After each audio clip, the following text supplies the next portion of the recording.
Okay. Good morning, everybody.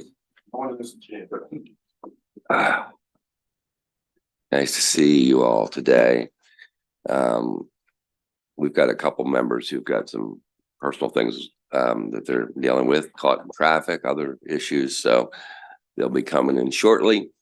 But this morning we are having the report of the Capital Subcommittee to the full committee, and I'll ask Senator Zucker to come on up front, and Senator McCray, and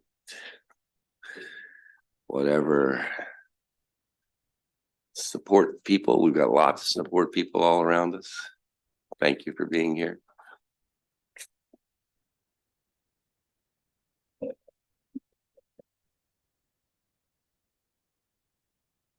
You can start whenever you're ready. Well, thank you very much, Mr. Chair. Distinguished members of the Budget and Taxation Committee, I'm pleased to be joined by Vice Chair Corey McCray, but I also wanted to take this opportunity to thank all the members of the Capital Budget Subcommittee, Senator Quarterman, Senator Sarah Elfreth, Senator J.B. Jennings, Senator Nancy King, and Senator Rosa Pepp. Mr. Chairman, colleagues, as you all know, with our budget process, we couldn't do it without our amazing teammates, Department of Legislative Services staff. So if you indulge me, I'd just like to make sure that they're each recognized, starting with, our amazing teammates from our committee, Deneen Banks and Erica Schisler, and also our wonderful budget analysts, Nathalie Andrade, Sarah Baker, Ann Braun, Jacob Cash, Carrie Cook, Andrew Gray, Emily Haskell, Laura Hyde, Matt Klein, Naomi Camaro, Victoria Martinez, Madeline Miller, Kelly Norton, Jacob Palikoff, Samuel Quist, Isidora Rye, Micah Richards, Samantha Tapia, and Elizabeth Wable. And also like to, of course, thank Katie Lee Cannon and Kaylee Ingwerson for helping to edit and prepare this document. Mr. Chairman, I do really appreciate the great teamwork of Emily Haskell and Matthew Klein. Unfortunately for them, I have them on speed dial now. So, but now moving on to, colleagues, if you turn to page 1. Yeah, well, you would know, Mr. Chairman, because you're number 1 on the speed dial list. But I also know you know how to hit block, so that's also good to know. But colleagues, starting on page 1 in the Historic St. Mary's City Commission, this subcommittee adopted narrative requesting a report on the site improvements, encumbrances, and expenditures. Colleagues, turning to Board of Public Works on page 2 through 4, the subcommittee adopted narrative requesting a report on the status of the agency's relocation and plan use of the property. The subcommittee also added funds to the Pearl Communications Tower and the Louis Goldstein Treasury building projects. And having worked in the Louis Goldstein Treasury building, I know that these renovations are much needed. Turning to page 5, the Department of Agriculture, the subcommittee reduced the Maryland Agriculture Cost Share Program by $3 million to account for funding available in fiscal 2024. I did communicate with the secretary earlier and conversations that I had with Senator Jennings and others. We're going to do everything we can to make sure that that program is doing well. And if they need more money in the future, they have Budget and Taxation's commitment that we will do our best to honor their needs and meet their needs. In the University of Maryland, Baltimore campus on page 6, the subcommittee added funding for the Dental Ambulatory Surgery Center and the Institute of Health Computing Project. Turning to page 7, the subcommittee added intent language regarding the below market rate graduate housing for the University of Maryland College Park campus. In St. Mary's College of Maryland on page 8, the subcommittee added funds to the Montgomery Hall renovation. And I want to thank Senator Bailey for his leadership on that. On pages 9 and 10 in the Maryland Higher Education Commission, the subcommittee increased funding for the Hagerstown Community College project and added funding for the Montgomery College project. That was due to the great leadership of some folks like Senator Quarterman and Senator Nancy King. On page 11, in Morgan State University, subcommittee adopted narrative requesting a report on the Lake Clifton redevelopment plan. The subcommittee also increased funding for the deferred maintenance and site improvements to support the project at Murphy Fine Arts Center. And I want to thank the vice chair for his incredible leadership on that as well. In the Department of Housing and Community Development on pages 12 through 16, the subcommittee restricted funding for specified projects within the Baltimore Regional Neighborhood Initiative, otherwise known as Bernie, as well as the National Capital Program and the Strategic Demolition Fund, known as NED. The subcommittee also modified the funding for the strategic demolition, home ownership, and rental housing programs that are fully funded instead of using pay-go as you go funds. Committee now turning to the miscellaneous grant program pertaining to fiscal year 2025. We'll begin on page 17 and continue through page 78. The subcommittee increased funding for 3 of the governor's miscellaneous projects and added an additional 126 miscellaneous grant programs. Colleagues, as I said, when we were making subcommittee decisions, we didn't have as much capacity, Mr. Chairman, as we did last year. But we were trying to at least make some meaningful investments across the state of Maryland. It might have not been to the number that people necessarily may have needed, but we were trying to invest in every community where we could.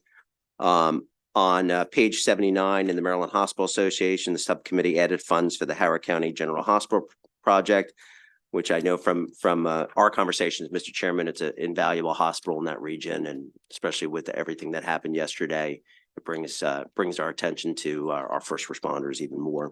Actions pertaining to local Senate initiatives appear on pages 80 through 97. The subcommittee added 122 projects there. On page 98, the subcommittee allocated a remaining capacity for house projects. In the local jails and detention centers on page 99, the subcommittee adopted narrative requesting a report on the local jail population statistics. On pages 100 and 101, the subcommittee amended language in the bills pertaining to an administrative process for correcting grant authorizations. And I really appreciate Department of Legislative Services efforts on that. That's to help when we're making technical changes to capital projects. It just makes it easier to make those changes without going through more hoops. On pages 102 through 106 pertain to deauthorizations for previous fiscal years in the Maryland Hospital. In the Maryland Hospital Association on pages 102 and 103, the subcommittee deauthorized funding for the Peninsula Regional Medical Center and the Johns Hopkins Residential Crisis Treatment Center. In the previous funded miscellaneous projects on pages 104 through 106, the subcommittee also deauthorized 3 grants from fiscal 2022 and 1 grant from fiscal 2023, as grantees are unable to use the funds. Turning to pages 107 through 115 pertain to the pre-authorizations for future fiscal years. This includes pre-authorizations for the Maryland Higher Education Commission and 13 miscellaneous grant projects in FY26. The subcommittee also pre-authorized funding for 3 projects in FY27, including 2 miscellaneous grant projects. Committee, before I move adoption of the committee report, we're going to be having some floor amendments when we roll out the capital budget on the floor. But what I thought we would do is just in concept, I would describe a couple other projects that we're going to add funding to just in concept. And that way we can say that the committee accurately, and we can say we discussed it in committee. So what we would be doing is adding 200,000 for the Community Clinic Health and Wellness Services Center. The governor already put 1 million in. This would be adding another 200,000. We would be adding 100,000 to Catholic Charities Intergenerational Center. We would be adding 100,000 to the Chesapeake Bay Environmental Center above what they already were allocated.